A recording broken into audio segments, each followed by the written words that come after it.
Disfigure, sadist, rampant, hunting and stalking.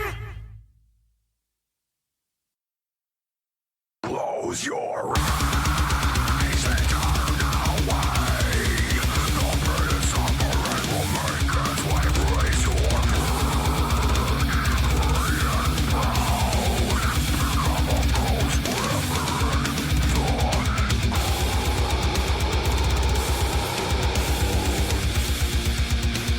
close your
And now for your weekly dose of metal.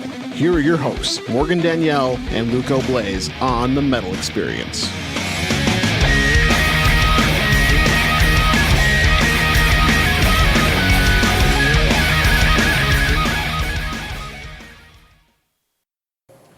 Woo! All right, we just heard Doom by Beneath the Hollow, and that is off of Nihilist, which you can pre-order right now. It's available on physical copies and digital copies, and merch bundles available on iTunes and bth1.net. Releases October 26th, but you can pre-order right now, Morgan tells me. Yeah. And then we heard the band Saint with the song Accessory to Murder. That's a goofy word. And Saint is a one-man band featuring Nicholas St. Peter. Morgan's telling me there is currently a lyric video being finished for the song, and once it gets posted, we will share it. There's also a brand new review on our website under Reviews from the Crypt for the new single from our newest writer, John McKenna. Heyo! I am Luco Blaze with Morgan Danielle, rocking out The Metal Experience and themetalexperience.com. That's where you can find the review for under the Reviews from the Crypt section. Tonight we have on with us for the first time ever, the first time in the Metal Experience, Wrath. Why don't you guys go ahead and introduce yourselves to what you do in the band and who's missing tonight? What's up, you guys? My name is Jake. I am the drummer. Hi, I'm Rob. I play guitar. Everybody else who couldn't make it here was Gary, who plays bass. Gary, who's the singer. Two different guys. Different guys. We have two Garys. Too many Garys. And then Scott, who also plays guitar. So Scotty. Well, thank you guys for coming out. Sure. Wrath. We've got a ton of music we're going to play tonight from you guys tonight. You brought a CD, Rage. Yes, sir. Brand new. Brand new? Yes, brand new. Just came out on Friday the 12th. Yes. So very brand new. Yes. Well, thank you guys for coming out on a school night. Let's get right into it. Wrath. Give me the background. How did you guys all get together and then how we come up with the name? Well, back, Wrath has been around for a long time. In fact, I used to go to Wrath shows when I was a kid. When I say kid, I was in my teens, late teens and everything. I know that one of Gary's older brothers was in a band, and they had a song called, I can't remember the song. Wrath something. It was something with Wrath. So he just took that and then was just off and running with it. And then the first solid lineup was, I believe, it was him, Scott, and then Mike Narkinen and Rick Rios on drums, and Gary Gallwitzer as the lead singer. And that was probably 82? Yeah, 82, 83, around there. Released their first demo called Children of the Wicked. Got huge traction. They started doing shows locally around in our area, just up north. And then they re-recorded some of the songs from that for their first album called Fit of Anger. That led them to get a deal with Medusa Records. And then as things started really going, then they released, I think it was... About what year, Fit of Anger? Fit of Anger would have been 86. 86, yeah, I believe 86. And then... And then Nothing to Fear, which had the attention of Ronnie Montrose, the legendary metal producer. Right. He did all the mixing and finalizing on that one. And then... What year was that bad boy? That was 87. Yes, that would have been 87. So that also featured the song When Worlds Collide, which was on the Texas Chainsaw Massacre 3 Leatherface soundtrack. Nice. It was heavily featured in the main fight. It was. I remember going to see it because my friends and I were like, "Oh, we got to go see Wrath in this movie." And we're watching the whole movie. I'm going, I don't know. I haven't heard a single, Wrath riff. And all of a sudden, I'm like, well, I guess it's not coming up. And then all of a sudden, the song starts. We're like, oh, he gets to do it he gets to fight Leatherface to the main song. That's great, So Do you play that song live? Yes, we do. Yeah, we stopped for a little while, and then we brought it back to really do the song justice, and it's just Yeah, we like Yeah. to do a mix of the old stuff for the diehards, and then new stuff, obviously, to show people what we've got. But there are still people who come to shows, and every single show they're like, "You're going to play Insane Society, right?" And we go, "Every single night, we'll play it, just for you guys." So yeah. And Insane Society was the next album that came out. and that would have been 1990. That was 1990. That's when, on Nothing to Fear is when they had the drummer Mike Fraun. Rick Rios had to step down for some reason. I don't know why. And they got Mike, and that kind of made everything faster. It was just off to the races. Yeah, that was kind of what gave Wrath the signature sound, was Fran's drumming. Right. Really kind of made it frantic and heavy and fast and Right. cool. Right. So And then, and then he left, and then Gary Golowitzer, the singer, he left after that too. After that album too, and he was replaced by Kurt Grayson, and the drummer at that time was Dave Salmon, and they released Insane Society. They did 2 videos for MTV when. For those of you who are listening who don't know what MTV used to be, it used to play videos. used to be really great too. Yeah, yeah. The For a good while old there. days. Yeah, they got heavy rotation on Headbangers Ball all the time, so things were really going well. But then just as 91, 92 started, that's when grunge came around and kind of killed thrash metal, and for a little bit. So the Menusa label actually folded, so they were without a label for a while. And then life got a hold of everybody, and then left and right. So, and then around 2004, Wrath started doing reunion shows, that kind of thing. And the reunion shows were the Insane Society lineup. And then after Kurt moved to Texas. He became a good old boy down in Texas. After I had joined the band, we would fly him. Side note, we would fly him in and out. So when we were booking shows, we did a lot less shows back then. We'd have to have that figured into our price. We're like, well, we need this money so we can get our singer here, or otherwise you don't have a show. So then. That fell apart, and then that didn't fall apart. That's not the right word. It just kind of was getting too difficult to do that, and then Dave Salmon decided he didn't want to play anymore. He was too busy with family stuff, and totally understand that. So we had another drummer, and then I joined the band. Actually. In about 2 weeks it's been 10 years since I joined. Wow. Happy anniversary. Thank you very much. So 2008. 2008, I got a phone call from Gary, because I used to be in a band called Prisoner, and we used to play with Wrath all the time at local shows and stuff like that. So I'd known the guys for many years at that point. And they called me up. They're like, "Hey, do you want to come and play?" I'm like, "Yeah, okay." So they gave me a CD. I'm like, I already have all these songs on CDs and cassette. But okay. Consider it done. Yeah. So then I learned all the songs, and I've been in ever since. So then we had a singer called Scott Matrice, and we did an album called Stark Raving Mad. That was a self-produced album. It wasn't on any label or anything like that. So did pretty well. It was okay. I'm pretty proud of what we had. What year was that? That was. I'm keeping tabs. No, that's fine. 2000, Stark Raving Mad would have been 2009. 2009, 2010. Yeah. Yeah, I think around there. Maybe a little bit later. But, and then we started doing more and more shows. We had a small falling out with the singer at the time, and he left. And this was literally right before we were going to Europe. Which would have been 2015. That was 2015, and we're like, what are we going to do?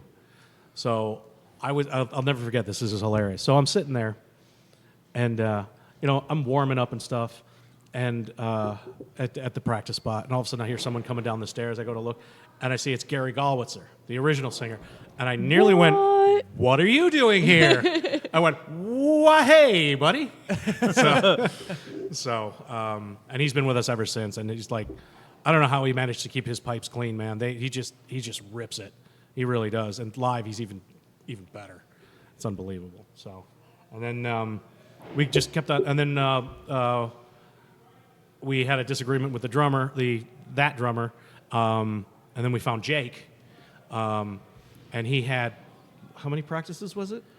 It was 2 auditions and 1 practice. Yeah. So basically, he played with us 3 times, and we opened for Armored Saint. It was in Europe. no. Oh, okay. That was here. That was in Wisconsin. Yeah, it was December of 2016 at the Metal Grill in Cudahy. Yeah. R.I.P. Metal Grill. Yeah. And they auditioned me in. Scott actually reached out to me in September of that year and said, "Hey, are you interested in doing this project?" And I was doing not metal at that time. I was just kind of a studio guy, fill-in guy, doing whatever I could to still play. And I was like, absolutely, thrash metal. This is my roots. I'm totally in. And so I had, they gave me a bunch of songs to learn. Went in late October. I had 2 auditions. By the end of the second audition, they're like, okay, you're in. We had kind of a practice, and the plan was to have the old drummer play as his final show. And, just as kind of like being the dude I am and wanting to get out there and play it, jokingly, I said to the guys, I said, hey, look, if you change your minds, I'm free on Saturday. They called me that night and went, you're doing the show. So a week later, here I am, opening up for Armored Saint, which was killer. I mean, the show was sold out, and it was a great way to introduce myself to the world as Wrath's new drummer. So. What was even funnier is those. So because of the way the stage was set up that night, like we had to for some reason we had very little space. They wouldn't strike one of the drum kits, so we're like, well, we're not playing on the floor. I mean, because the stage is like 4 foot high. Yeah. So we were like, well, let's just put Jake up in the front. So literally, his first show was like, look who we have. Pretty much, there's a new face up here. This is the brand new guy. Hopefully he doesn't mess up. We'll put him right up front. Oh no, he was laser tight. It was the awesome. pressure wasn't It wasn't big enough. So your 2-year anniversary is also coming up. Coming up, yeah. Wow. Happy anniversary, guys. This is a thank big you. show for you. Yeah. Very exciting. Well, I know you guys brought a lot of music tonight, and there's a ton of more history to talk about of the band and your experiences. Let's introduce the world to the Wrath now, the lineup that you currently have. The brand new album that was released as of last week, Friday the 12th, still not even a week old, Rage. We're going to play everything off of that album, so it'll make you pick it up and buy it. What is the first couple tracks that you want to hear tonight? Your favorite songs off the album. Let's do that for your anniversary celebration. Oh, man, favorite songs. That's a tough call. So my favorite song is absolutely Draw Blood, and when you hear it, you'll know why. Yeah. It's very drum-centric. It's also probably our fastest and heaviest track. So naturally, I totally loved it. We also have a lyric video for this song that's out on YouTube, so go ahead and catch it there. And what sort of person would I be if I didn't completely tout that this album is out on the recently refurbished Combat Records? Dave Ellefson from Megadeth actually bought the rights and re-released a bunch of stuff under the Combat Records name, and we got super lucky and are incredibly honored to have gotten picked up. Absolutely. On that. Yeah. So you can get it at empmerch.com. That's empmerch.com if you want to pick it up. It's also available right now on Spotify and iTunes. And iTunes. Here's one piece of information that you'll probably want to know is if you buy it on Spotify or you buy it on iTunes, you will not get our cover of Ace of Spades. Right, the bonus track. The bonus track is only on the CDs and will only be on the album. Is that So- because the rights are only owned by the label and can't get onto other media? It was the fiscally prudent thing to do, Yeah. to just print it, as opposed to worldwide distribution rights would have made the cost of the record that much more expensive. And us still being at the level where we still are paying for a lot of things out of our own pocket, and we wanted to make sure that it was a little bit more special too. Yeah. And so this really Meant makes you get the physical more to have copy. the CD. Exactly. Yeah. Exactly. Yeah. So, And Rob, what is Yeah. your favorite track off the album that you would like to play? you mean After Draw Blood? Because that's honestly my favorite. Your second favorite my track second off the favorite album.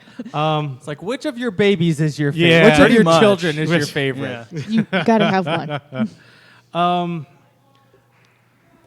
And honestly, and this is just maybe just because the solo it's either one of the two. You know what? I'll just say Mother's Hell, because it's the final track on the album, the final original track on the album, and it's just that opening the opening slow, the nice like kind of lulls you in, and then just kind of hits you right in the face and just keeps going and getting faster and heavier, and so plus and this is just me. It's just I love playing the solo for it. It's a fun solo to play for me. So it's just like, and then the other one that's a fun solo to play is Unholy Alliance. But I would say Mother's Hell tops that one. So because that's the one, like when we started live, people like when the few times we have played it live, people were like, "Oh, what's going this on?" acoustic Yeah, shit? yeah, they're like, What is happening? "Oh fuck, they did a ballad," But Wrong. Yeah, exactly. So, I mean,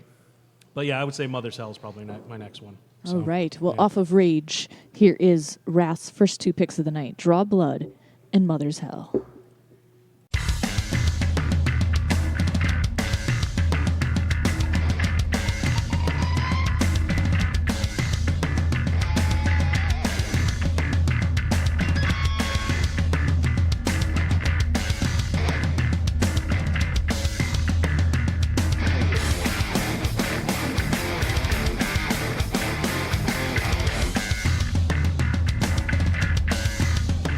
Akira!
draw the blood, motherfucker, say.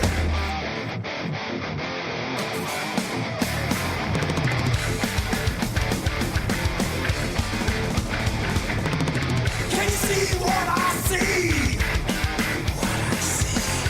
Because my spreading disease. Rise up, time to stop the hate. All together we control the fate.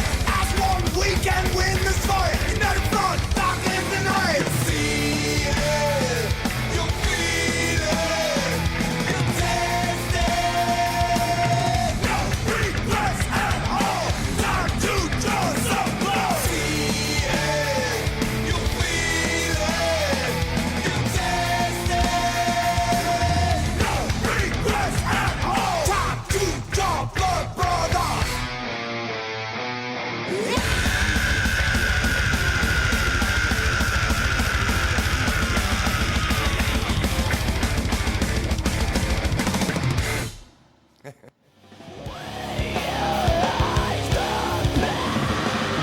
This is Fire, listening to the Metal Experience.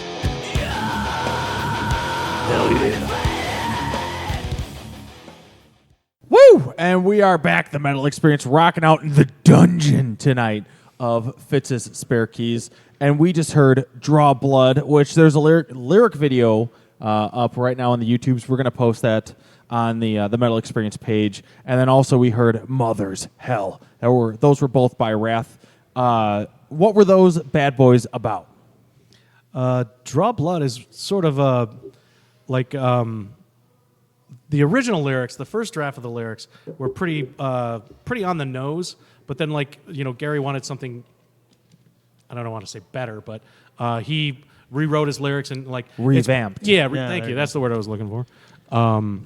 It's basically about revenge, which is always a favorite subject of mine. Yeah. So, but it's just like if you fuck with me, I'm gonna fuck with you right back, and it's gonna be worse, kind of thing. So, Does the lyric video kind of go along those lines? Or? not really. It's mainly shots of us live playing the song, and then the lyrics, and then Okay. It's like over some newsprint type of thing. yeah. It's a cool concept. Yeah. Definitely something that, with the increasing popularity of lyric videos, I feel like there's more and more demand to do things differently. And one thing I really liked about this was the animation style of how it's like a shaking camera. So it looks like it's filmed live, but it's a programmed lyric video, which is cool. So. Yeah, so it turned out really, really well. I was really happy with it. And then what was Mother's Hell about? That one, I believe. Oh, it's not a good one. it's not as obvious as it seems. I mean, Yeah. it's not. Gary did not write that song about his mom, about Yeah. anybody's mom. Yeah. Yeah. I think it's just it's a lot about kind of like like the young angst rebellion type of thing that that you feel kind of no matter how old you get, whether it's against a parental figure or a government figure or just kind of that authoritative figure in your life. And that's kind of a lot of what this record is about kind of like the violence that and aggression that you feel towards ones in charge that you don't necessarily agree with, and kind of like that internal struggle. And I think that's, kind of what I think is so poignant about the album, especially in the current socio-political climate that we're living in. That we kind of need a voice. yeah. Fuck yeah. Yeah, I like inserts of CDs that give you the lyrics. Yes. You guys have an Yeah, that awesome was- layout for that- this. Thank you. Yeah, the layout was finalized by Melody from Combat Records. We kind of told her what we wanted, and then she took Girl it. power. Yeah, she took it, and then yeah, absolutely, right on. She took it and just ran with it, and then there's a few back and forths here and there between her and Gary Modica, and I think it came out fantastic. It just looks great. My favorite is pulling that when you first pull it out and pull it open, you just see the big white wrath right there in the middle. So, Makes for good signing too. oh yeah, absolutely, makes it really nice for signing. How long did it take you to record Rage? Oh man, that's Recording or mixing? Because that's two different well, questions. okay. So the entire process began in July of 2017, we did pre-production and the actual recording of the album at Bell City Sound in Kenosha. Chris DeJuric was the sound engineer who actually, fun fact, was in Wrath briefly in the 90s. Yep. When Scott Nyquist left for a little bit of a time, he came in and played a little bit. So he already knew the material, which was super duper helpful. And so we went in July, we laid down pre-production, and then we went in to actually record. I think I did and completed my drum tracks in August. I think I was in there for a weekend. Yeah. And I did my drum tracks, and then the rest of the album kind of slowly but surely got put together. And then in, what was it, maybe like the late fall, early winter of 2017, we sent it out to L.A. to... Legendary producer Bill Matoyer. Yes, Bill Matoyer of Slayer and Anthrax. Anthrax. I think he's done Anthrax. Yeah. yeah, he's done some of the biggest albums. He's produced some of the biggest metal albums. Yeah. So we were super thrilled and very honored that he wanted to actually work on this with us. Yeah, because I guess he's friends with Tom or somehow. Yeah. The co-owner of Combat Records. The guy who actually signed us and who we talked to a great deal. He said, hey, we can get Bill Matoyer. And Bill already knew us from the past and said, I want to do this album.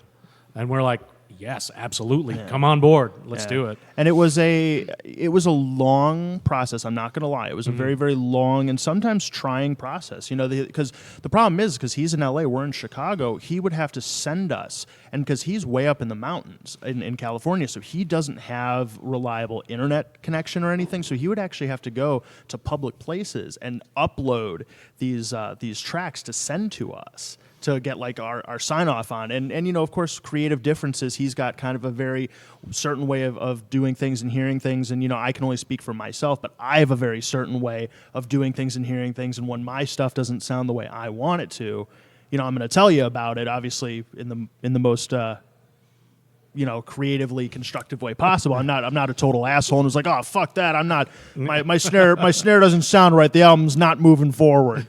But, you know, but eventually it all came together. And when we finally got the mixes, I remember I was in my car and I was driving around Crystal Lake, and the final Dropbox came through, and I listened to it, and I just cranked it on my stereo in my car, and I'm just like, yes, this is it. And that was, when was that? That would have had to have been maybe summer? June? Yeah. It was early June when we got the, I want to say first final. Because then, like, Bill went back through and tweaked one or two things, but that just enhanced it even more, and it was just like, this is fantastic. This makes me want to turn furniture upside down. Oh yeah. So I mean, it just moshing in the living room. Exactly. Yeah, exactly. So, and then the one or two people that we're really close friends with that we gave like sneak peeks, they're like, "That's not you guys."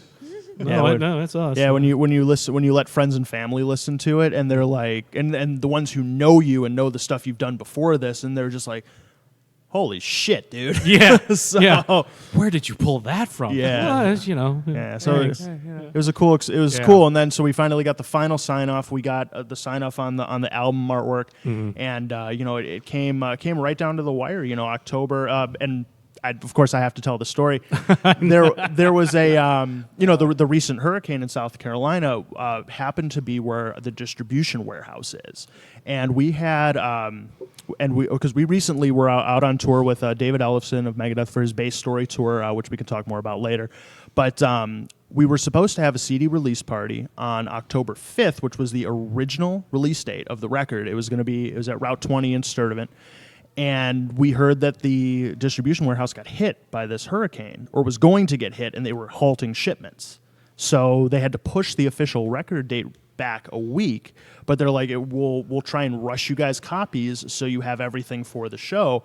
The copies arrived the afternoon of the 4th, the day before. Yeah. So I mean, everything was so it's down like to the meant wire. to be. Yeah, That's awesome. But it worked out, and it was sort of the same thing with the new shirts and stuff too. They came the same day, and like we also had orders for like those new stickers and everything. We're like, nothing's showing up, and would send like messages to like the people like, we were promised this date. Where is it coming? Oh, they're on their way. man, and it was just like everybody was starting to really start to white knuckle it, Getting a and little then antsy. yeah, and then all of a sudden I was talking to Gary through text message, and he goes, "Well, send another email." I'm like, "All right, no problem." And then I hear a knock on the door, I open it up, there's a big box of stickers. I'm like, "No need, they just arrived." He's like, That's "Perfect." awesome. Yeah, so Nick of time. yeah, so See, that's good business. They plan ahead. They know how to get to you. They're taking care of you. Making Yeah. you Good stress people. out, but Oh yeah, it got there. I swear I was pulling my hair out. That's funny because he doesn't have hair. Yeah. You can't see him, but Right, he's bald. I'm very bald. So. Well, we've got a ton of more music to play off Rage. Oh yeah, If that sentence didn't make sense, I thought it didn't when I said it. More music now. yeah. But yes, that's exactly what I'm saying. Thank you. Let's play a couple more tracks. Sure. So, what are you thinking? Why don't we do the one that my wife lovingly refers to as the banger? Do I want to know why? It's No. because it's fast, it's heavy. So the first time I ever played it for her, after the song was over, she looked at me and goes, "Damn, that's a banger!" So That's literally what she said. that's literally what she said. It's track 4 on the record, "Tension on High." That's become a quick favorite for people because they started to know that one right away. I'm like, "You guys are playing that one, right? You guys are playing that one?" Yes, we will be playing that one. Yeah, so so that's Yeah. that's one of my favorites. yeah, that's another fun. Well, I mean, they're all fun to play. Absolutely. So, but the next one I would suggest is "Feeding the Host." What track is that? 6. Six. Yeah, yeah. thanks. I can't count today. That's a fun song because like I said before we got it to what it is now. The original one was really it was almost poppy, it was sort of like the rough cut of it was like we need to do something with that, and so we just all right, well let's try this, let's try that, let's try this, because we still loved the heart of the song. It's just we needed to make it a full Wrath tune. I think we pretty much accomplished that because it's just. It starts off with kind of an upbeat type of thing, and then just goes. Yeah, you'll hear it. It's, it's another one of those sneaky ones that comes up and just kind of punches you right in the guts. Yeah. All right. Well, fuck yeah. Let's do Tension on High and then Feeding the Host by Wrath.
Survival relies on me. Off the street hanging in. Feeding on the horse of pain.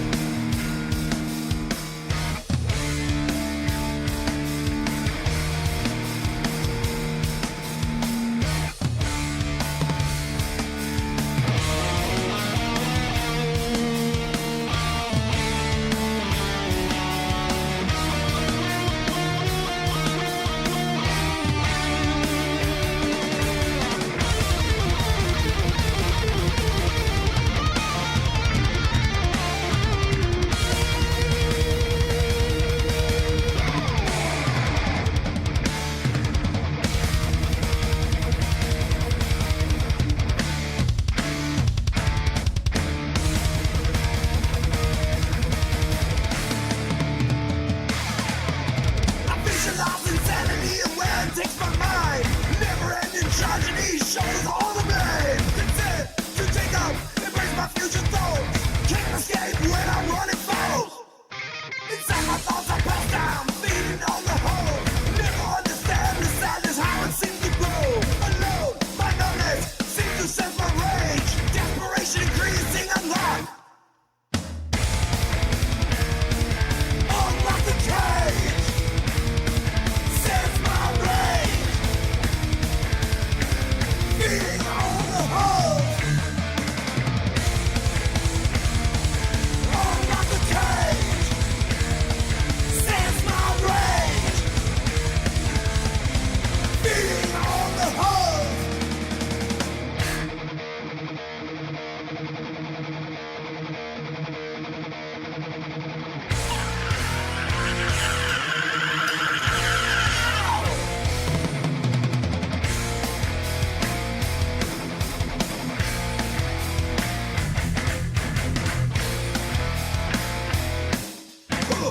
Well, hi there. Hello. We know you're enjoying your current dose of metal with the people at the Metal Experience. What are their names, Ryan? Hey, Morgan and Luco, how you doing? Well, howdy. Should you get through with your dosage with them and find yourself still wanting metal, come see us at the Epitome of Stupidity podcast. You can find us on Podbean, Spotify, Google Play, iTunes, and other places, I'm sure. Yeah, and it's cool. It's a cool show, I must say. Until then, back to these guys. Bye-bye. All right, we are back once again with the Metal Experience. I am Morgan Daniel with Luco Blaze. We're hanging out tonight with Wrath. A couple more tracks that we just heard off of Rage, brand new album that got released Brand last week. spanking new. And that was Tension on High and Feeding the Host. Dun, dun, dun. All right, so my tensions are on high. And what are these tracks about? Do we know anything backstory-wise? Tension is kind of a precursor to the title track Rage. The kind of in the same vein of like someone getting so worked up that they don't know what to do and like they're bottling it up and they're just getting like they start lashing out at people and just something bad's about to happen. So and they have a decision to make. So like tension is just like it's supposed to be that like that build up of like I am about to fucking snap. So the song is about me. That was literally me a couple months That's good. ago. That's what we want people to go. It's All like right. I this personifies me. Perfect. So yeah, no, that's great. So And Feeding the Host reminds me of like a paranormal thing. Am I wrong? Is it not something having to do with like you're feeding an entity, your soul? Yeah, it's kind of like it's again another internal struggle piece. I think Gary started off with that old saying is like there's two wolves inside of you. There's forgiveness and anger, and which one do you feed kind of thing. I like that. Yeah, so He chose anger. he chose anger. So Makes sense. Anger always wins. Fuck forgiveness. That's right. That's right. I did have a question, and I haven't really asked too many bands when dealing with labels. So for Combat Records, did you have to create a list of over the tracks that you guys recorded and present them to the label and say, this is what we have, and what do you want us to bring it down to? And then finalize your list then, or were you able to just have free reign as to what you wanted to record? We had free reign. Plus, we had pretty much already were in the middle of the recording process, and we knew how many songs we wanted to have.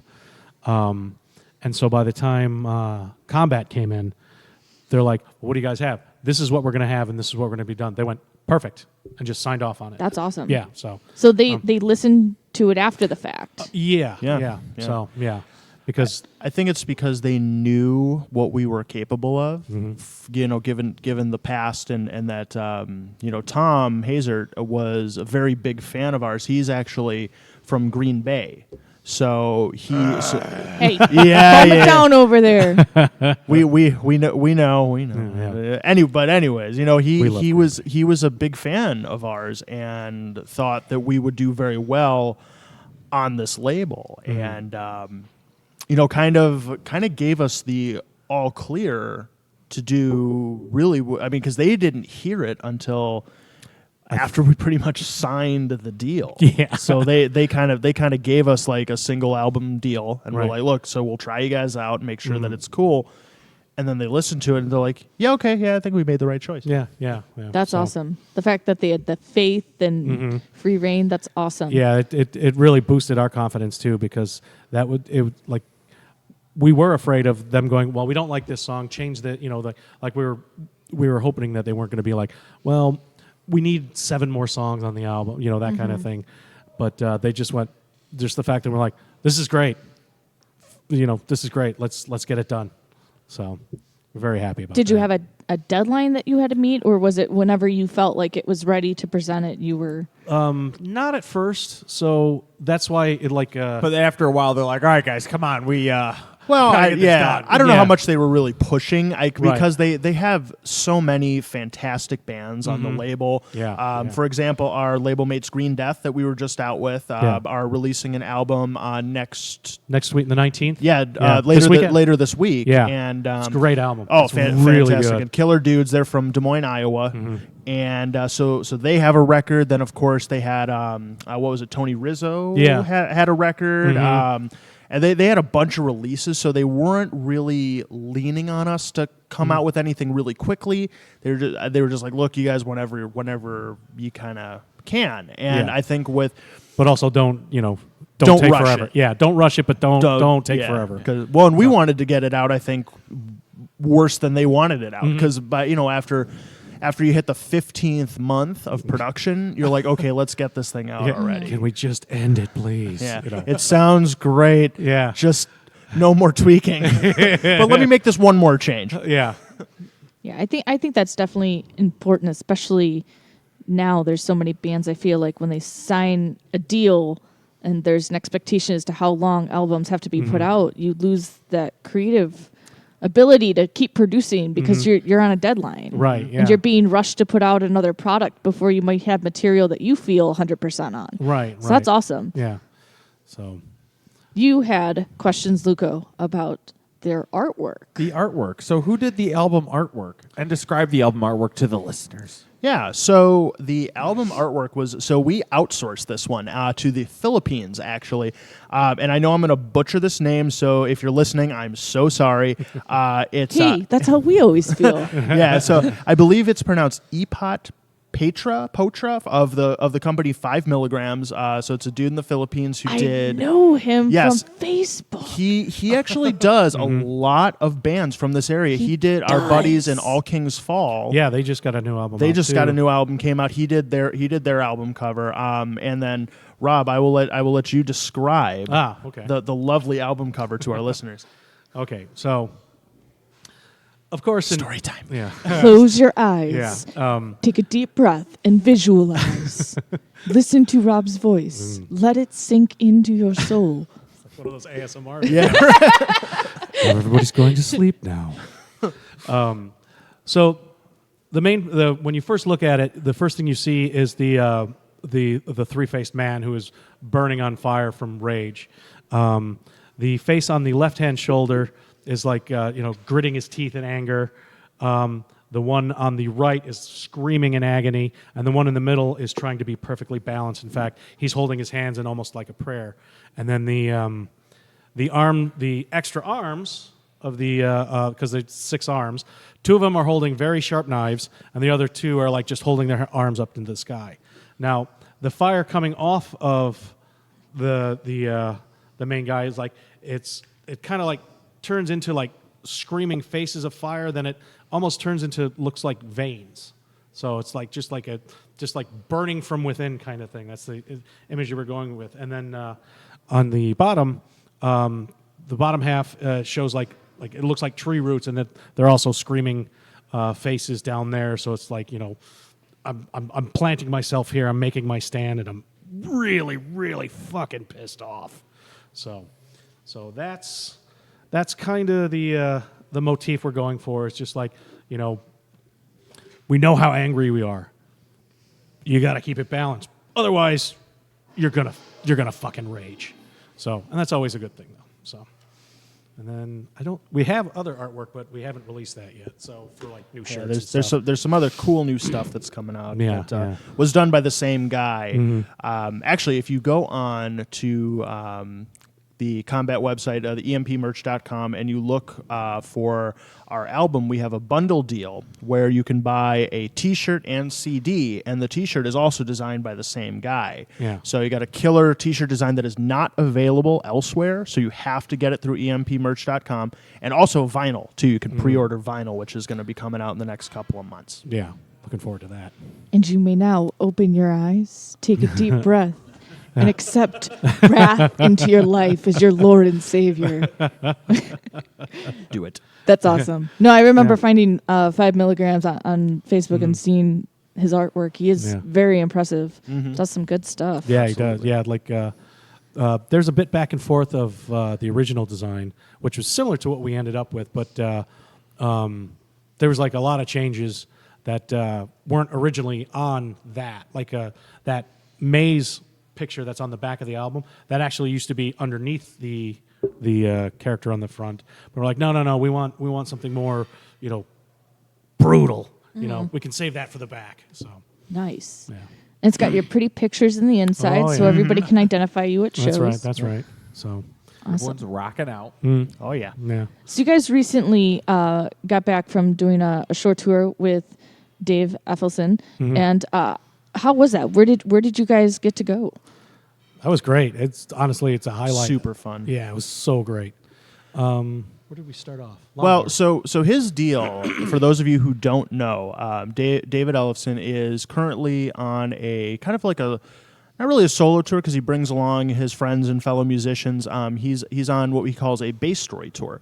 So basically what he does is he goes out to these kind of small, intimate clubs, and he does a little bit of like talking, storytelling, and then he does some bass playing, which That's is cool. which is amazing because basically you get to be within a stone's throw of a member of the Big Four, watching him play bass to P-Cells and Holy Wars and like your favorite songs that you knew growing up, and that you only paid $15 to like see this, and you could actually reach out and touch this guy. And but don't do that. That's kind of creepy. yeah, very, very creepy. But also one of the most likable and personable dudes like I've ever met. And you know, you always hear like, you know, smaller bands blowing smoke up bigger bands' asses and stuff. But I spent 5 days with this guy, and just what a nice, cool, approachable dude he was. Oh, but yeah. so he started his tour in like the Pacific Northwest, and he kind of made his way down through like Texas, and then when he came up through the Midwest, it kind of worked out where we planned our album release show along with it. So we kind of had this clout of David Ellefson was going to be kind of playing the show with us.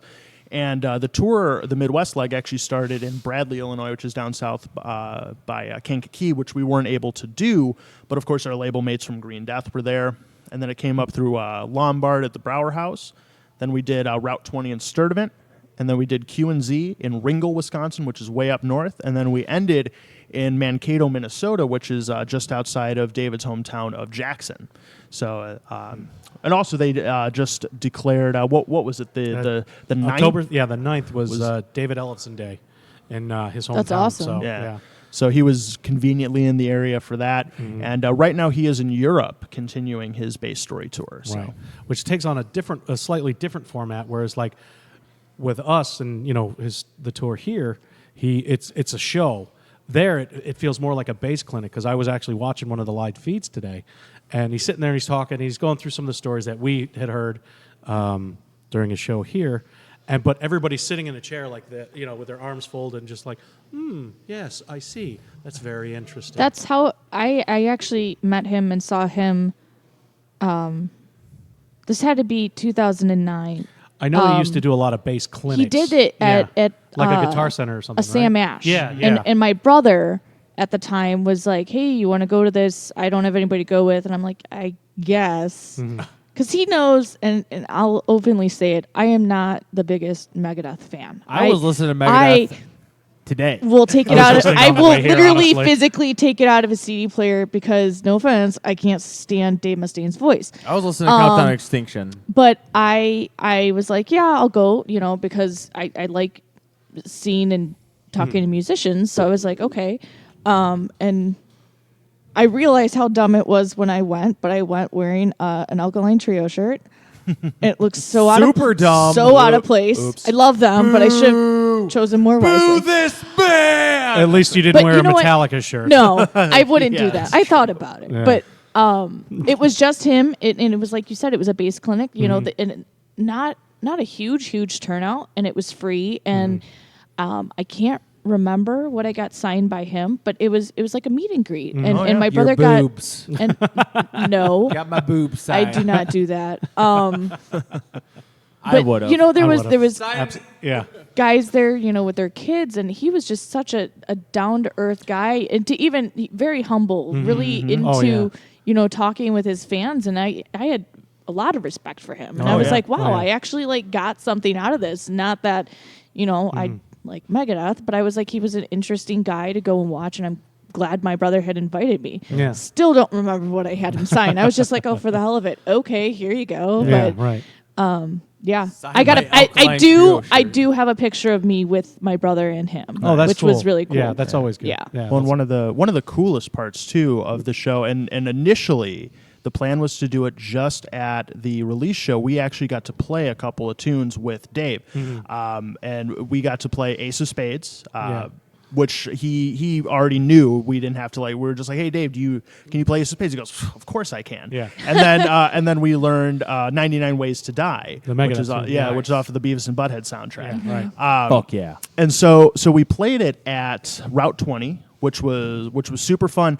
And then the next Place was packed. Oh yeah, Yeah. and then the next day we're heading up to Q&Z, and the way that the shows kind of were a little bit freeform, honestly, because there were some nights that we would close, some nights Green Death would close, some nights Dave would close. So we just kind of did it as we kind of felt. And Dave was talking to us before the show, and he goes, "So we're doing 99 Ways and Ace of Spades again, right?" And we're like, "No, I thought you were just going to do it the first night." He's like, "No, I want to do it tonight Wow. and tomorrow if you Yeah. guys want." Yeah. And we're just like, If you guys want. No. yeah, of course we yeah. And fucking want we're that. just like, and we're just like, so Dave Ellefson wants to play with us. Yeah. yeah, okay, Yeah, I think we'll we can do make it. it. I Yeah, think we well, can. We might be able to squeeze those in. Yeah, Yeah, we sure. So, and that was just so sick. It was probably a highlight of my career Oh personally. yeah. Same here. Like looking back at some of the the videos and pictures that we got, like I was just sitting there going, "Oh man, I'm playing with one of the godfathers of thrash right there, and we're banging our heads together. Well, yeah. It's unbelievable." Because he didn't phone it in. Like he No. wasn't just sitting there like playing along, just like, oh yeah, here I go playing 99 Ways to Die for the 1,000th time. Right. He actually was getting into it, and Yeah. at the end made sure to tell us how much he enjoyed it, which was so cool. I got to tell this one. So, I believe it was the Route 20 show when we first did it. Yeah. Because we're all amped up because we always say there's 3 speeds to play songs. There's practice speed, album speed, and Rob then, speed. and then plus 5 for live. Yeah, is the- exactly. Yeah. So it's just like rapid fire, right? And so we're in the middle of one of the parts in 99 Ways to Die, and I see Dave go over to Jake. Now I didn't see it, but he told me afterwards. He goes, Dave leaned over and said, "It's a little fast." Rob, can you slow it down a little? Yeah, it wasn't me. It was Yeah, no, he was asking me. Yeah. Well, because and I think too, all not only nerve, was there a bit of nerves, but this was literally the first time any of us had Yeah. ever played with him ever. Right, There was we no practice. no practice, no warm up. That's it. We just and went we, in. we didn't even discuss it That's before. awesome. We just went in and played. And I Throwing think blast beats in there. yeah, like, right. No, I tried to do the song as close to the original as possible. So Yeah. The one thing that we did do that threw him off, but I think he really enjoyed it, is instead of either me or Scott just doing the solo, the Marty Friedman solo, which are a monster to learn. Like we decided, we're Wrath. We always do two solos. If we split the solo here, we can both do part of it. That's sweet. Yeah, so we did that. So I think you can see it on one of the videos where he turns and looks and he goes, "Oh, he's gonna do that." That's yeah. And then all of a sudden it switches over to me and he's just like, you see him going, "Yeah," and I'm like, "All right, cool, all right." Well, it's probably even Got his cooler for approval. him to Yeah. know that the band is taking it and making it their own. Yeah, yeah. You gotta appreciate the people that want to stick it to the original, but the fact that you guys have been around the block, you know the song that well that you could switch off like that. You've done something different, and he's Right. not expecting it. That's yeah. Right, yeah. even better. So, but it's a little fast. it's a little fast. Never gonna forget that. Well, That and was then my rewatching the tape, I'm like, shit, it is a little fast. favorite. And I go, "No, it can't be." Jesus Christ, we are moving.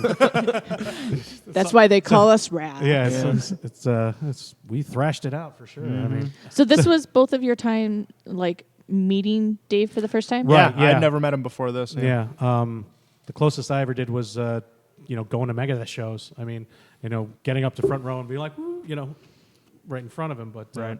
So when you're on tour with him and you kind of plan out where you're gonna go, I'm trying to think how to visualize how that goes. Do you follow his car, or do you meet him at the venue? How does it work before and after shows? we generally meet him at the venues, like after shows, because he does all his signings and stuff like that, and that's what we generally do too. Because our big thing is let's get torn down as quickly as possible, so that we don't inhibit the next band. next or- band and everything, and then get over to the merch booth because let's be there hey, these guys were just on stage, now they're here taking pictures and signing stuff. So and then after that it's generally we would just go to say, "Hey, that was a great show, yeah, looking forward to tomorrow," and then we would just head to the next venue. The coolest though was it, I think It was the morning after. It was the morning Morning after after Q&Z. Q&Z. Yeah. Yeah. We were all in the same hotel, so we were downstairs having the free continental breakfast, if you could call it that. You have to. The, Yeah. the burnt toast and bad coffee. Oh. Oh yeah. And what were supposed to be, but were not eggs. Yeah. I'm still unsure of what they were. Why did you eat them? Well, Because free they were food. they were free, and it was one of those. Oh, these look great. They were not. I great. made a mistake. Yeah. This is gonna cost me. Yep. But then he came down. He's like, "Oh, they got a breakfast." I'm like, "Stay away from the not eggs." And he started laughing. He goes, "Are they bad?" I'm like, "Yeah, they're pretty bad." So, and then we just we're just hanging out, chatting. Yeah, and stuff like he that. sat and talked with us for a good hour, just telling stories, and it was so funny. The first night we were at Brower House in Lombard, and for anybody who kind of knows that venue, there's a very thin, long hallway that stretches kind of on the side weird. where Yeah. bands load in, Yeah. and where we kind of Terrible design. where we kind of stage the gear, Yeah. and so he walked back there when him and Tom first got to the venue and kind of gave us a little pep talk about what was going to go on for the night and how things were going to roll. And he's he loves telling stories. Oh, It's yeah. like it's like him and Kevin Smith are like Yeah, these yeah. two dudes love telling stories. Yeah. And so he starts talking about how when he's like, "Oh yeah, opening up for AC/DC, like it's no big deal." Right. And then talking about how when I'm playing to an arena with 30,000 people that holds 60,000, it looks empty. I'm like, "Boy, you're going to be real disappointed tonight, dude." But I think he obviously He knows knows, going yeah. in. But there was still a great for a Thursday night. I mean, there was maybe 100 people at the Brower House, Yeah, which it was packed. It yeah. was nice. So it was overall an amazing, fantastic, just wonderful experience. Yeah, it was so much fun. so good. Yeah. And then getting crushed with reality, going back to work on that. Remembering that you have a day job. Yeah, going back to the day job and sitting in a cubicle going, this sucks. Yeah. Do you So- ever have those moments with your coworkers where they're like, "So, what'd you do this weekend?" And Yeah. you'd be like, Yeah. "You have no fucking Yeah. clue if I was Fucking to tell rock you." star. Yeah. Oh, I just, hung out with some friends. That's Yeah. what I told. That's what I started telling my coworkers initially. I'm like, oh, just hung out with some friends. Oh, didn't you have shows this weekend? Yeah, I did.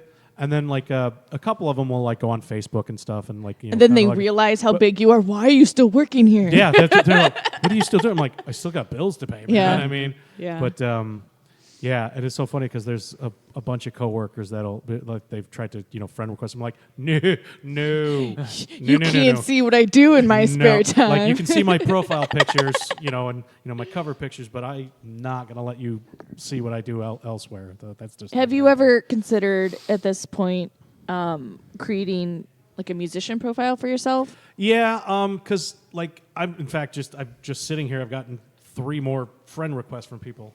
It's getting out of control. That's how I am. Every time Yeah. I log in, I'm like, how do I know you? Yeah. Delete. Yeah. Unless you're like a legit musician, I'm not gonna like add you right now. Yeah, thanks. I'm considering doing that, but since we moderate, all of us moderate the Wrath page, and like I take care of the Twitter page. He does the, Jake does the Instagram.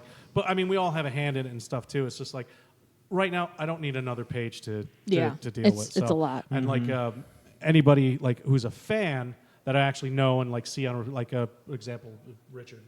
Oh yeah. Yeah.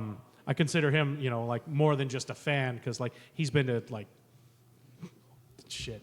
More than 30 you can count. Yeah. Obviously, yes. So, but so I got no problem being friends with him. But like, there is a warning to someone. Like, look, I post a lot of goofy shit. A lot of stupid puns. Yeah. Oh yeah. They're like today I woke up and I before I had my coffee I was sitting in my office and I just typed out Tuesday, Monday 2, the quickening and left it at that. The quickening.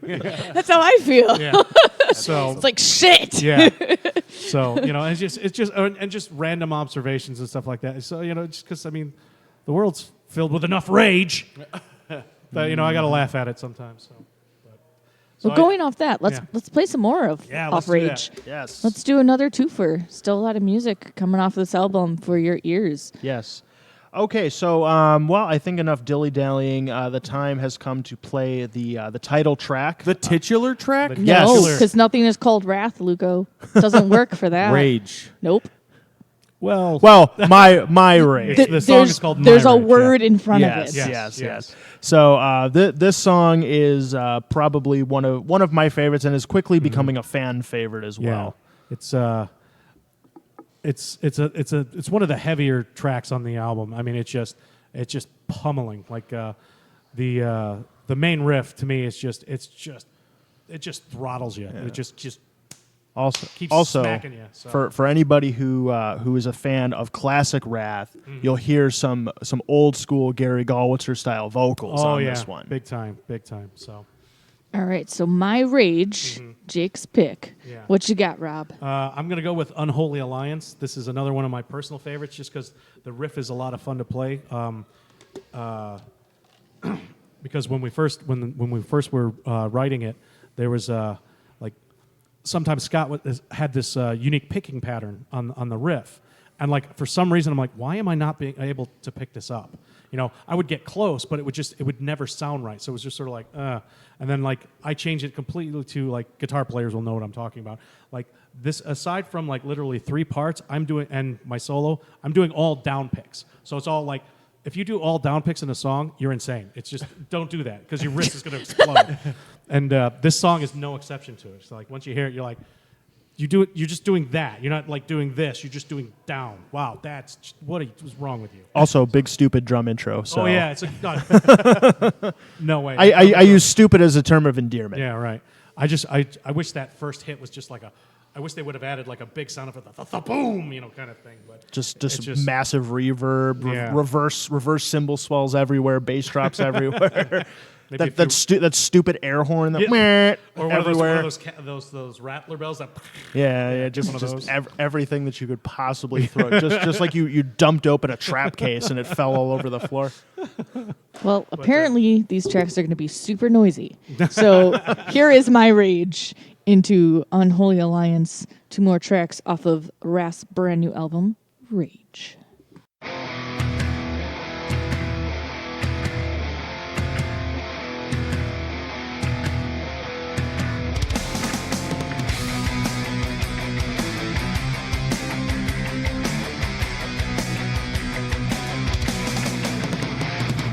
Deep inside, I feel the pain in all it holds.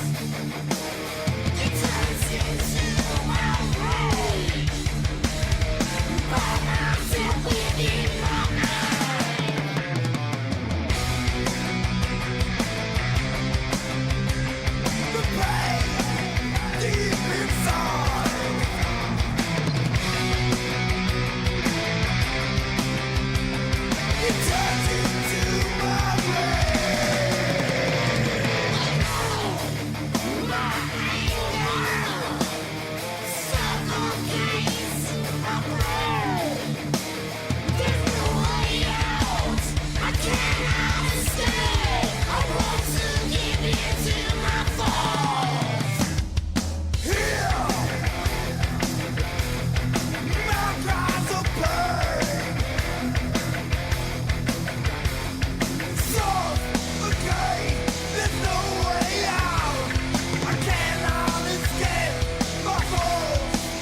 I expect that type of language at Denny's, but not here. Well, that's too freaking bad. You hear me? Because we're throwing it back to Morgan and Luco on the Metal Experience. Woo! All right, we just heard My Rage and then into Unholy Alliance. Those are two brand spanking new Wrath songs. We're rocking out here in the dungeon of Fitz' Spare Keys. Morgan is taking off. Ooh, gross. There's Don't mold. drink that. Don't drink that, Don't drink Morgan. Put some ketchup in it to kind of offset the There you go. the stank. Maybe a little hot sauce. Hot Yeah. sauce, clean stuff, right? Well, Morgan, it's about that time. Let's set that shit up. Now it's time for Hey, man, look what I found. Only on the Metal Experience. All right. This week, just like every week, is always brought to you by our friends at Imprint Recordings. Your music, your imprint. Visit imprintrecordings.com for more information for all your recording needs.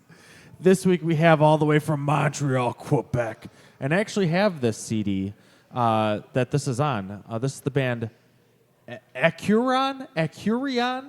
I don't know how to pronounce it. I own the CD, though. Some fan you are. Acurion.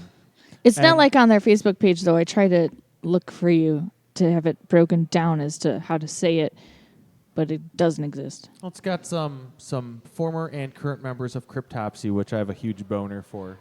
But this track is Yet Ye See Them. Morgan, let's do it!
And now, back to the metal experience. Did you say hookers and blow?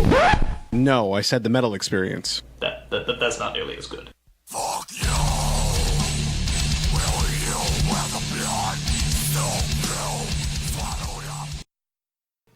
Woo! All right, that was Akurion, if I'm pronouncing that correctly. Probably not. Akurion from Montreal, Quebec. The track Yet Ye See Them. And always, every week, you see them. that segment, Hey, Look What I Found, is brought to you by our friends at Imprint Recordings.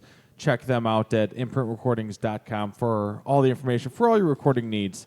We are back here rocking out in the dungeon with Wrath. Dun, Morgan, dun, dun. Yes. take it away. Well, what haven't we talked about tonight that Wrath is all about? Oh my God! So you guys have played a good amount of live shows, Yeah. right? Absolutely. Yeah. What's the most embarrassing thing that has ever happened to you playing live? In Wrath or other bands? Just Oh. ever. Oh man, That's a big list. I've got two. Yeah. And they both include my drum throne and playing shows. So these are not in Wrath. These actually go back to my Apocrypha days back in the early 2000s, early mid 2000s, before I joined Wrath. I was in a melodic death metal band, Apocrypha, and so the first show, or the first time this takes place, we were playing in a church rec room.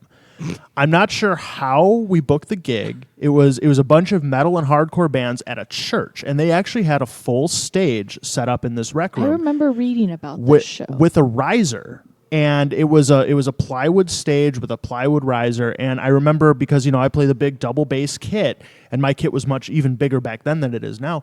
My kit didn't fit on the riser. So it was just small enough that my throne just would not fit where I could comfortably play. Don't you hate that when your throne doesn't fit where you want it to? It's just the worst. Well, it's because either that and then your legs are bent backwards and you can't play. Drummers will know what I'm talking about. You guys are backing me up right now. You're nodding your heads going, that fucking guy, he knows what he's talking about. I hate when my throne doesn't fit on the fucking riser. So I asked the guys at the church, I said, look, do you have anything that I could, that you can stack to let me, be comfortable while I play? They come out with 2 giant Tupperware containers, and they're like, here you go. And I go, what's in these? And they go, open it up. There's Bibles. Just Tupperware containers full of Bibles. So Jesus was literally holding me up that You have night. never felt closer to God. than playing satanic death metal. No, I've never. Yeah, exactly. But and so the second story actually comes down to a time when things did not work out so well for me. It was in Apocrypha. It was a couple of years later. We were playing at the now unfortunately defunct Swing State up in Lake Villa. It was a very, very popular hookah bar. Yeah, good old Swing State. That's now a Nissan That's dealership. what they wanted you to think it was. Yes. Yeah. Yeah. So basically the stage was a bunch of carpeted plywood blocks that they just put to like large, maybe like 4 feet by 4 feet by 2 feet blocks. And so they had them kind of stacked kind of haphazardly that they turned into a stage. And so we were playing one night and my throne, because it's on a tripod, got caught in between slats of the stage, and I literally fell backwards off of the riser, which luckily was not more than 4 feet off the ground. But behind me, because it's an eclectic, weird place. Those of you who have ever been there know how bizarre it was. They had giant cardboard toast, like big cardboard cutouts of toast. And I literally, I fell into this toast. There's video somewhere of it where I'm playing all of a sudden the drumming stops. And you're gone. And I'm gone. And I just remember looking around me going, I fell into toast. and mind you that this place was just a hookah bar, so there was no alcohol, nothing else. I was completely sober both of these shows, and I'm just like looking around going, I'm okay. Luckily. Did they stop playing, or did they kept until you finally got back like true professionals, they kept going. Yeah. And then you just got put back up and started playing exactly again. just picked right back up. So those are my embarrassment. Luckily nothing has happened to that extent in Wrath yet. Yeah. Knock on wood. Yeah, exactly. For me, one of them is in Wrath. We were playing, it was just before you. We were playing this place in Indiana. I think it was in Indiana. It's called Skeletoons. That's Indiana. That well, is- it's not there anymore. Skeletoons? Well, it's not- yeah. It was What this is this? great, dirty, weird bar. The stage was a awkward size and shape. And so, like, the one thing I noticed is once we got set up on this, there was cables everywhere. And once we got set up, like, I was doing the mic test, and like, sometimes I didn't even touch it, the lips to Oh, the, like, shocked you? I got a massive shock. I was like, what the fuck was that? And then I hear the stage guy, the sound guy go, oh yeah, nothing's grounded in here. Oh, that's wonderful. Say what? Yeah. So I'm like, well, I'm gonna have to like, shout. I mean, I'm loud anyway with my backups, but I'm gonna have to shout twice as hard because I'm not getting anywhere near that. But so like, as we're playing, and you're in the heat of the moment, you get close. Like my lip went numb, but then I'm like, God damn, I gotta look out for that. And all of a sudden, I heard a popping noise, and because everything wasn't grounded, my amp exploded. What? Yeah, it just went pop, and I'm like, what is? Oh no! And then I had to play through this old PV head that they had just randomly sitting around, and it was just like, ugh. But the worst one is, and there's video of it. It's out on the internet. I'm not gonna tell you where because it's heavily embarrassing. If it wasn't grounded, would something like this over it? It probably would have helped. Yeah, it probably would have helped. But By this, I mean like the little cover we have over the mic. So, yeah. okay. But honestly, that place was so jury rigged that I don't think it would have mattered, honestly. But it was a great time. We had a great show there. I'm taking nothing away from the bar because they also had like 16-ounce beers for like $1. And you can't go wrong with that. So, and the other one, it was my previous band that I was in.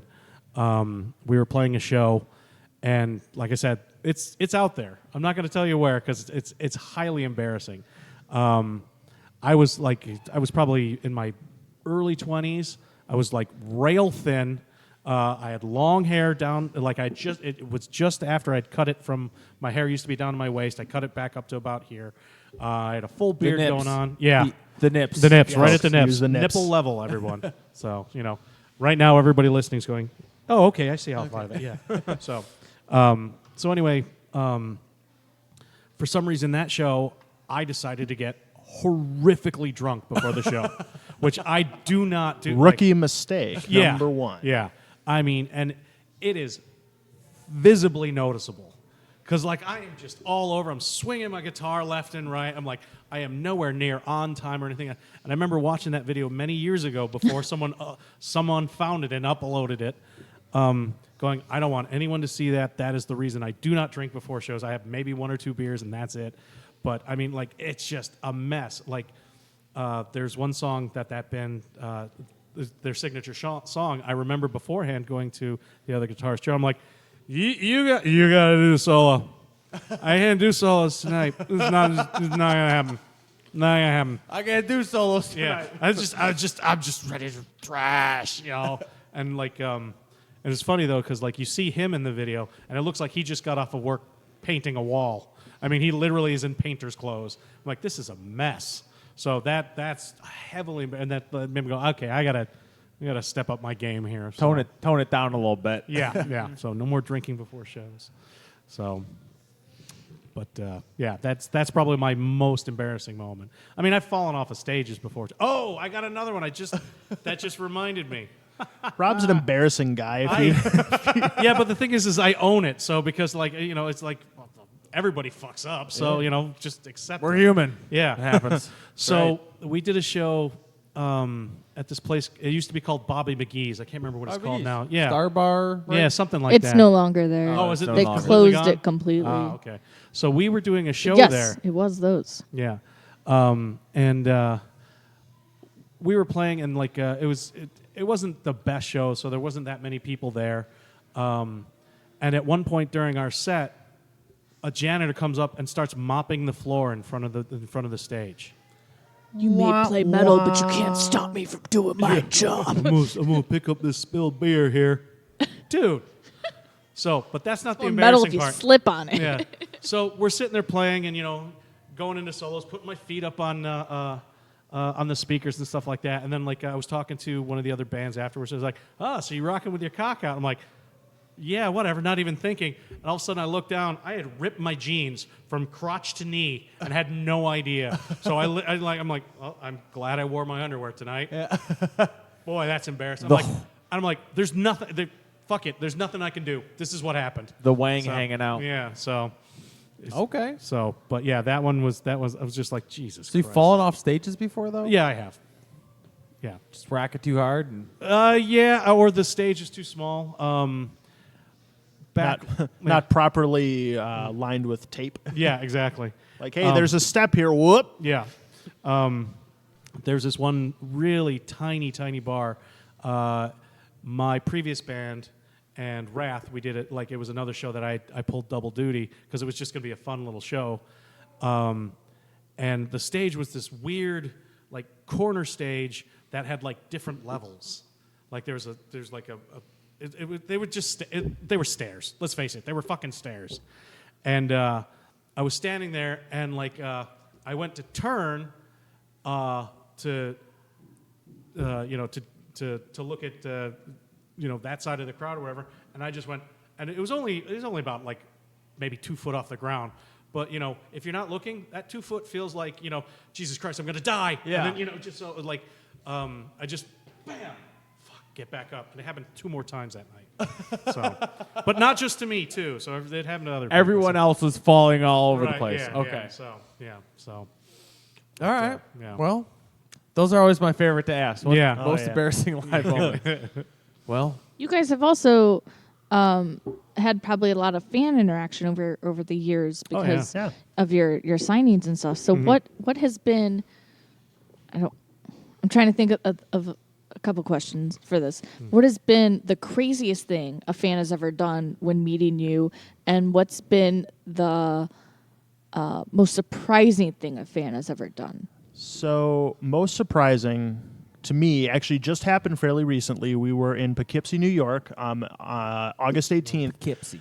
With we were playing the NYDM music festival out there, and we had our merch booth set up. We hadn't actually even played yet. We were just kind of hanging out at merch, and this was a big show. They rented out the Civic Center. the Civic Center, which holds like 2,800, 3,000 people, and so they had a bunch of, and it was mostly NYDM people, which are the New York Death Militia, and they have chapters all over the country.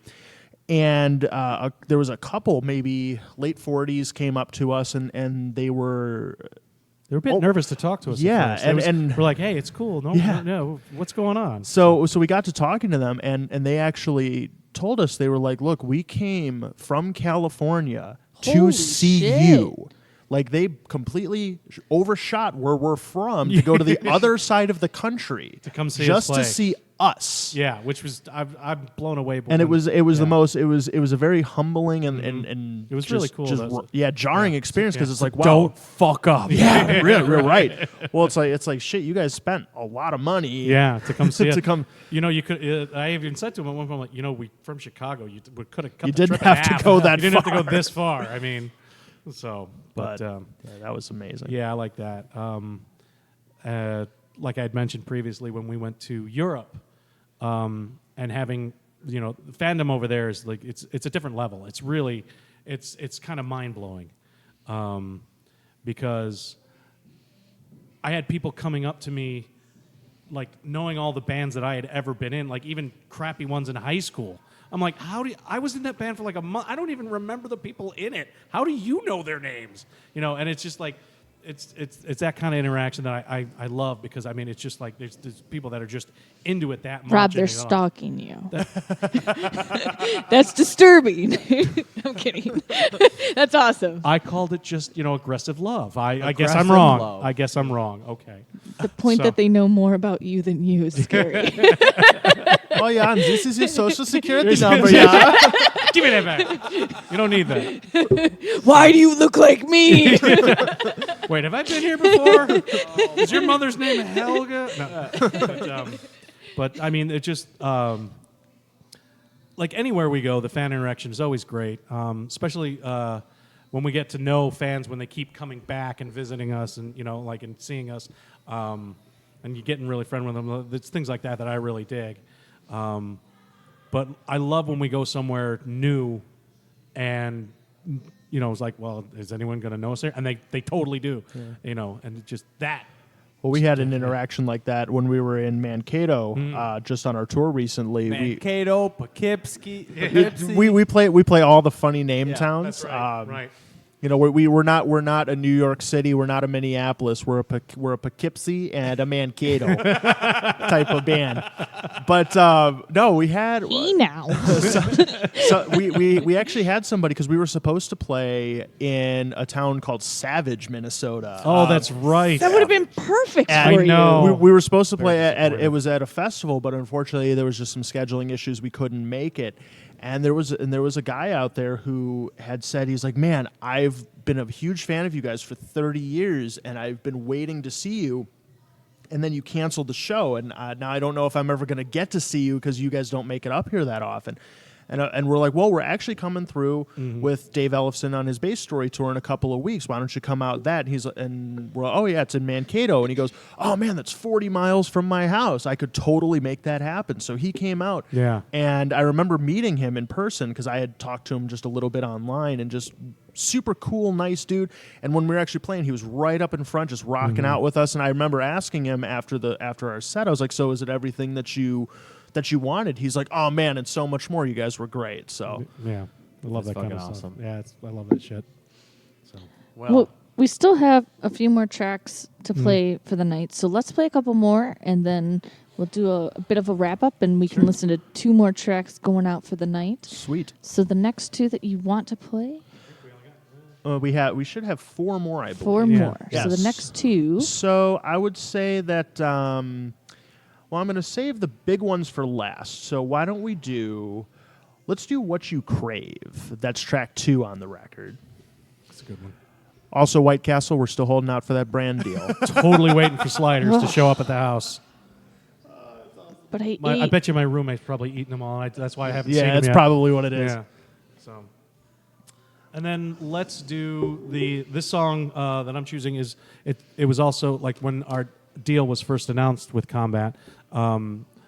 They said, "Do you have a song from the album Done that we can put on our compilation CD, our first one, for being Combat again?" Yeah. And we're like, "Yeah, we've got this one, which is Clearing My Soul." So, All right. so we put that one out, and They're So like, that's usually what happens after you eat White Castle. You need to clear out your soul. Exactly. you're catching on to the theme. I love it. It's fantastic. All right, more tracks off Rage by Wrath. Here you go.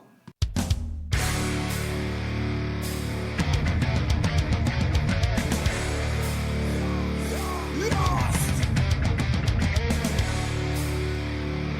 And they what you crave.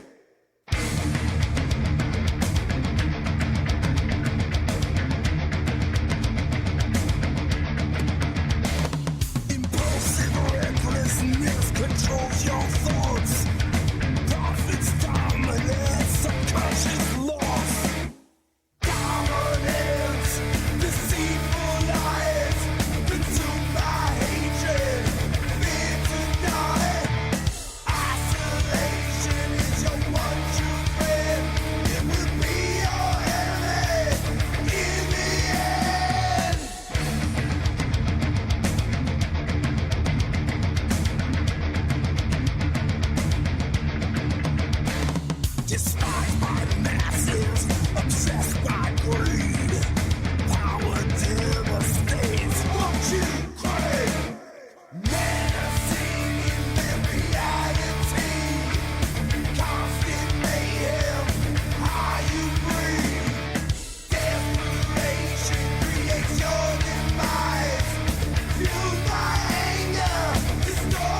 Hey, come check out Small Town Mentality Podcast with your host Ben and Austin. We are on every Thursday morning with tips on how to be a more efficient racist. No, we don't do that. Also, best ways to bag your sister in the sack. No, I don't think we've ever talked about that. Also, we do impressions. We don't do that either. We do have some buttons that we push sometimes. What? And black people. Anyways, you can check us out on iTunes, Stitcher, TuneIn, and everywhere you get a podcast. You can find us closest to your nearing burning cross. No, you can't. Follow us on Instagram, Twitter, and Facebook at STM Podcast. Okay, thanks. Bye. Bye.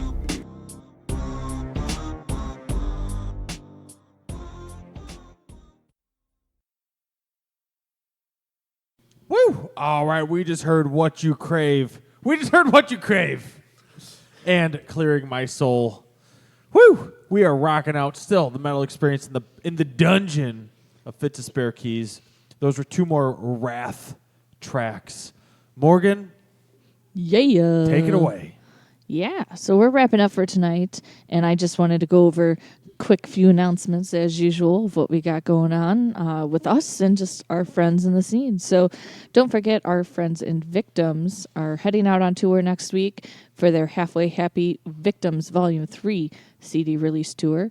They're going to be playing with Weeping Wound, and Regime is on a few of those dates. They leave on the 28th of October, starting in Ohio, and they come back November 19th after a show in Minnesota with Midwest dates and a couple East Coast in between. So make sure you check them out. Follow them on Instagram, Facebook, all the social media sites.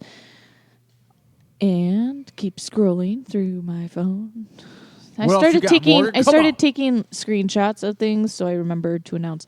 Our friends in Extraction Point are playing their very first show, and what a show to play than none other at the Forge in Joliet with Green Jello.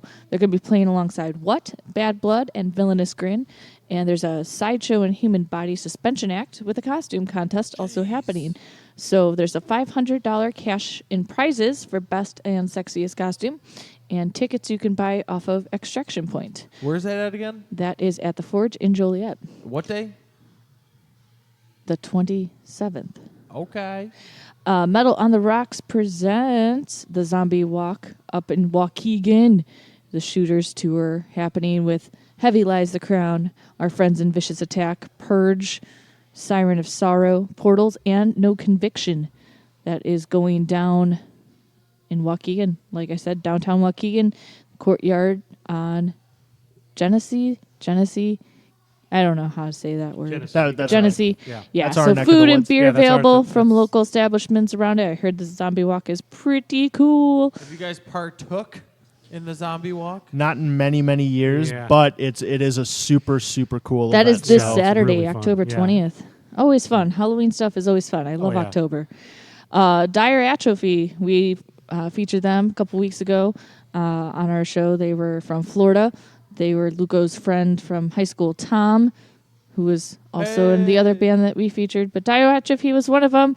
And I had accidentally said it was one band, but we played two that night. So anyway, their Escape EP is coming out actually today. So you can check that out. It's called Escape EP. And it says, release your inner game. I had to think about that for a second because it says release your inner game. And I'm like, wait, what? But check it out. They've got a badass wolf artwork over the skyline thingy of Florida. It's pretty sweet. So check them out on Facebook. Check out the new EP. Floridia. Our friends in Wings of Severance have just announced that they are sharing the stage with Unearth. And that is happening at the Forge on November 17th. They are selling tickets. Make sure that you hit them up if you are in need. They are always less if you support your scene. And make sure that if you want to buy tickets, they do have Chase Quick Pay, according to their Instagram here. So get tickets on Earth. It's going to be fucking awesome. Our friends in Her Worst Nightmare just released on Instagram, and I'm pretty sure on their Facebook too, their awesome artwork. We saw it recently for their brand new Nightmare album that's coming up. Going to be released soon, but the artwork is posted to make you want more. our friends in Arabella are going on a Southwest tour starting October 22nd out in Nashville, coming back November 3rd. Ah, Nashville. Playing in Missouri. Yes. So make sure you follow them. They've got merch available to help support them before they go out on tour. Need your help. They're awesome. And then How awesome, Morgan. they're so awesome. Okay. So awesome. We have 2 brand new writers to the team. Last week we announced John McKenna from Alter Perceptions doing some review stuff. He just wrote. He prefers Jonathan. Yeah, I'm sure because you've talked to him. No, he hasn't because he refused to join our chat. I told him, "Hey, Luco, introduce yourself to the rest of the team that you haven't met," and he just ignored me. I was working. I couldn't. He's on his phone all the time that he's not working. That Anyway, was weird because there was like away from this conversation, 3 miles later. consider and it your was like, microphone muted. Hi, I'm Luco. All right. Well, we are back to this guys are conversation. already John past McKenna, we announced last week as one of our writers, has just done 3 reviews now for our website. Check out the one that he did of Malice, the Alter Perception album that he wasn't on before he joined. And then he just did one for Saint, the band that we played at the beginning of the show today for that track that we mentioned today. That review is up on the website as of today. Check that out. We'll be sharing that later on tomorrow afternoon. And then also, if you want to go to the website and read it now, we'll share it later in the week. There is a brand new review as of today for for Contra, our friends in Contra's brand new Inertia EP that they recently released, which is phenomenal. You should definitely go check it out. And they will be joining us on the show upcoming, so you can stay tuned for that and hear us with them. Hold on. I've got to see when they're coming on. November hiccups over there? 27th. No, I was burping. November 27th, Contra. Jeez, We'll be back. Morgan. We'll be back on our show. So Inertia EP review we'll share later this week, but it is on the Reviews from the Crypt Metal Experience website. As of this weekend, though, we did get another writer on our team. What? I'm going to butcher his last name, and I am so sorry because he's a good guy. It's I Smith. just can't say it. It is not Smith because I can say Smith. Elijah. That's an easy one. Ciricione. Super Italian. What? How's it? Ciricione. Ciricione. Lot of R's, lot of I's. I have no idea. Let me see that. No. He is from the band Mouth of Sauron and Dismalamiris. Okay, Luco can read this part. I've got no idea. But welcome Elijah onto our team. He's got a lot of awesome creative ideas to bring as well to our team. You'll see him more out at shows. He wants to do a lot more of reviews of live experiences, maybe some on-site interviews with bands from out of state that, can't make it out here, or that he can talk to and do a written... Ciricione. I think that's... I hope so. Sorry, Elijah. Love you, bud. Yeah, so... Dismalamarance. That's how I say it. That's a mouthful. Yeah, right? That's 2 bands that he's in. What does that mean? We gotta look that up. What is I don't know, but don't do it on my phone. Dismalamarance? Anyway, check out his profile right now. The bio for Elijah and John are both on our Meet the Team blog. Elijah's working on a couple reviews as we speak. Like right now? I don't know. I hope so. Elijah, get to work. You've got homework. No, I told him he could go to bed. At 10:51 on a kidding. Tuesday night, he's I don't working know. on reviews. I don't know. Right this minute. But they're both really cool dudes, and I'm thrilled that they were interested in joining our team because we're continuing to grow. We're always in need of help.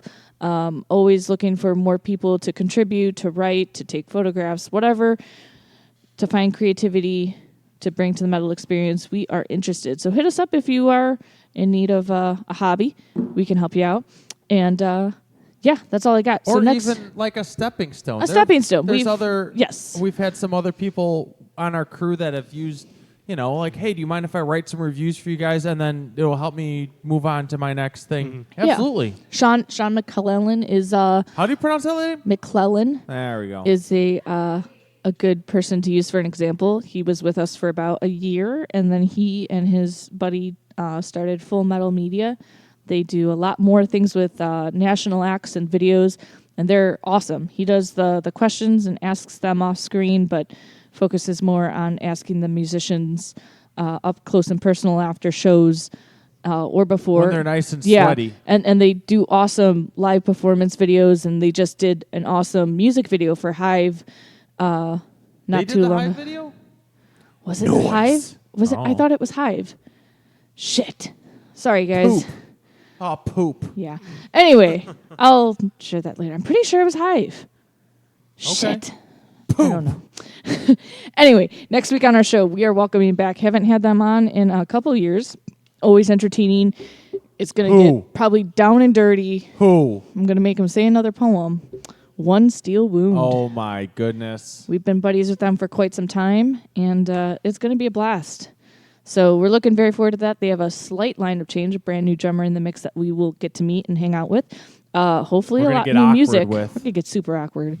The stuff that I have heard, though, that they have been working on for the past year, Sounds very mediocre at best, and we can't wait. not at all what I was going to say. It sounds awesome. I It's want to very start telling people, like, man, you guys were fucking very mediocre up there tonight. Good job. See when you catch on. Thanks Yeah. for coming. Yeah. Well, let's thanks just for say coming. that One Steel Wound stuff is not like what you've heard before. So if they do bring it, prepare to be amazed. If not, prepare to still love some awesome music. And join us at Fitz's Spirit Keys in the Uptown Elmhurst area every Tuesday night, 8 p.m. till around 10:30, 11, whenever, just come chill. It's all ages, always free. And themetalexperience.com has all of our backlog for every single episode that we have done for the past 7 years, as well as all the awesome stuff that we are continuing to put on our website for How awesome. so awesome. So anyway, we've got 2 more tracks to play from Wrath. But before that, you guys have a couple shows coming up Yes, we do. for people to do. make it out to. What you got going on? So we have coming up Saturday, October 27th. We will be at the Pit Stop in Zion, Illinois. That's with our buddies in Last One Standing. We're having it's our Halloween show, so feel free to come dressed up in costume. There will be a costume contest. And of course, we'll be playing all of the a bunch of new tracks and some classic ones. So we definitely invite you guys to come out to that. And then our second annual kind of a Thrashathon that we've been doing that we got a really great response last year up at the Brat Stop in Kenosha. That's going to be Saturday, November 24th.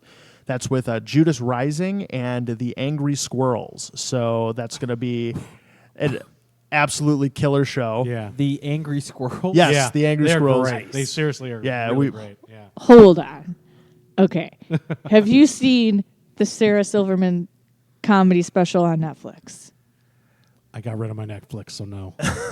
I haven't seen it yet. Okay, I'm going to tell you this joke from her. Oh, my goodness. It makes me laugh even when I listen to it when Luco puts it on when we're about to go what to bed. is it? All right. She goes, my dog got me into squirrels, and here's why. What a great setup. Well, she goes, I got a new dog, and then, yada, yada, yada. And then he's kind of growing on me, and it's kind of growing on me, and then I like squirrels, yada, yada. But it's because she goes, squirrels can't find 95% of the nuts that they bury. Okay. Very true. Well, that's the funny part.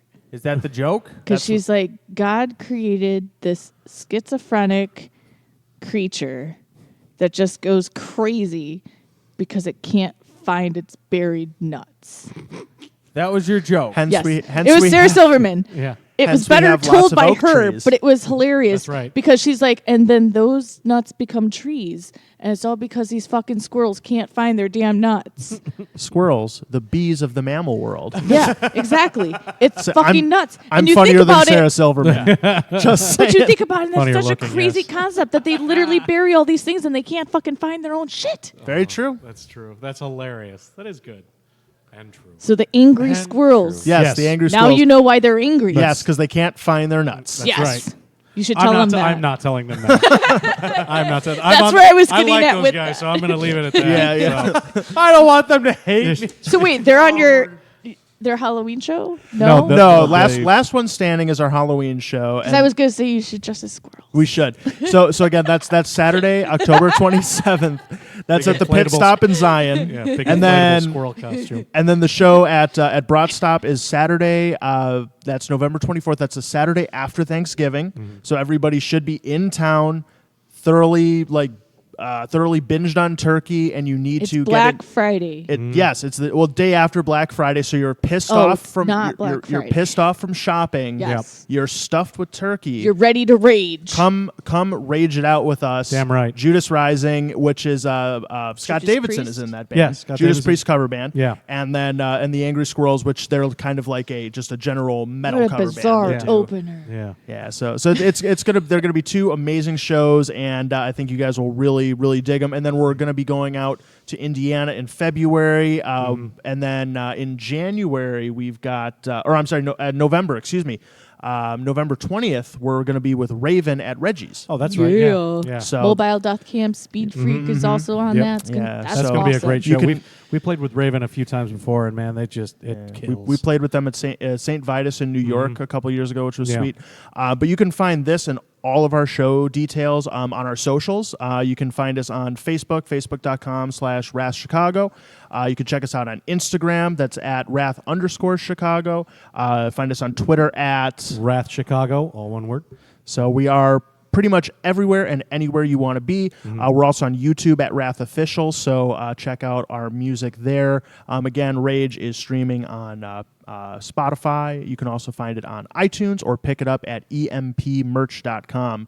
Again, empmerch.com. And then Combat Records has a site too for you to Yes. get Yeah, all your that's stuff the on it too. the EMP Okay, label. Yeah. Gotcha.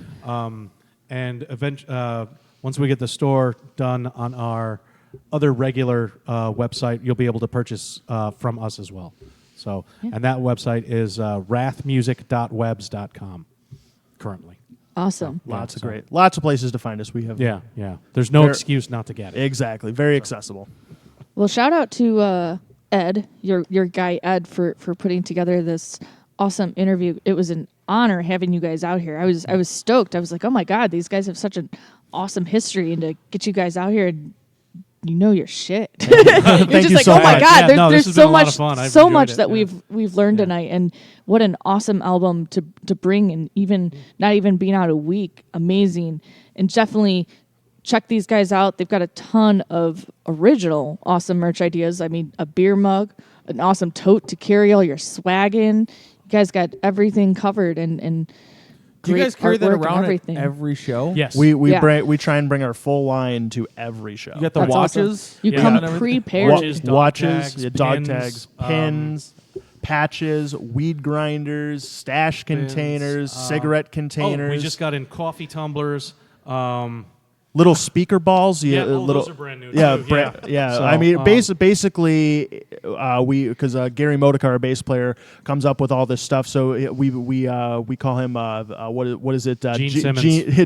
The Gene Simmons of And you rap. told me names couldn't be trademarked. How is he not? Like, hello, Gene, where are you at? Right. And then soon to be oven mitts. correct? Yes. Yes. Oh, Yeah. that's the plan. At least you heard it here first. Wrath Oven Mitts. Wrath That's Oven Mitts. insane. Yeah. I mean, you guys need action figures. Where are you on the Barbie line? You know, as soon as we can find somebody who molds action figures, that would Funko. we could do Funko it. Pops. Yeah. Yeah, oh yeah, that Oh, would. I hate those things. They're weird But looking to me. people like them, I Rob. know they. Could they're you- just They want massive. you. Could you imagine a Rob Noon Funko? Dude, my head's big, like coconut's big enough. I don't need to see it like But morphed out Funko in a already weird- has that, so yeah. it's exact. But holding your zero. Oh yeah, that's true. I mean, That would be cool. That'd be rad. That would be pretty cool. That's awesome. But anyways, Yeah. so we have all sorts of merch, T-shirts, CDs, just You name anything that you don't want, we've got it. So you're one of those bands that you've literally thought up everything that I.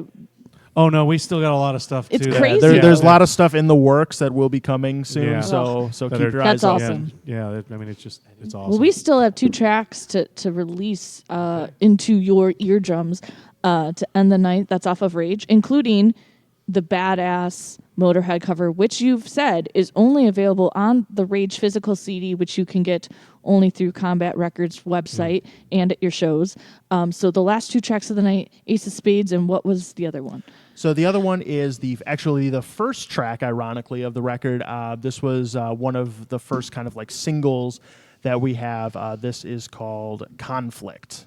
And then, of course, as our singer Gary Gallwitzer would always say, because we've played Ace of Spades every show for the past 30 years, so he would always say, "There's only one way to end the night, and that's with some fucking Motorhead." And so that's how what we're going to to do. Absolutely, got to do it the right way. Well, here's Conflict and Ace of Spades off of Rage. Pick up Rast's new CD. Thank you guys so much again for coming out. Thank it you was for having us. awesome. Yes. Can't wait to do it again. Absolutely. It was a lot of fun. And make sure to catch these guys on their upcoming shows. Good night. See you next week when we're back here with One Steel Wound.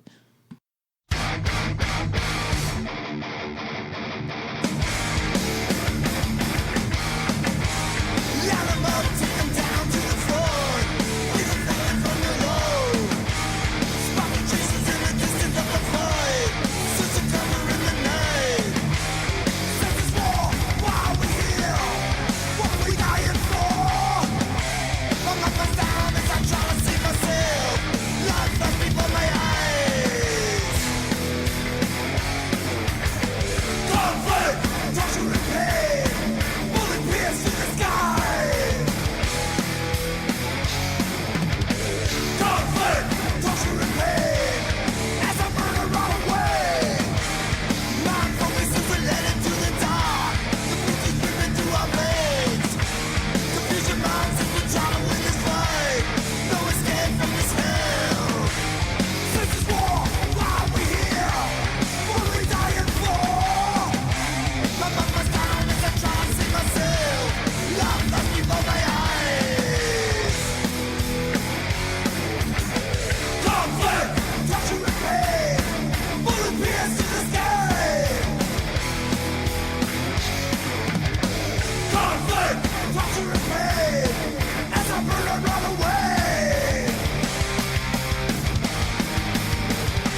nothing to lose. And gambling's for fools, but that's the way I like it, baby.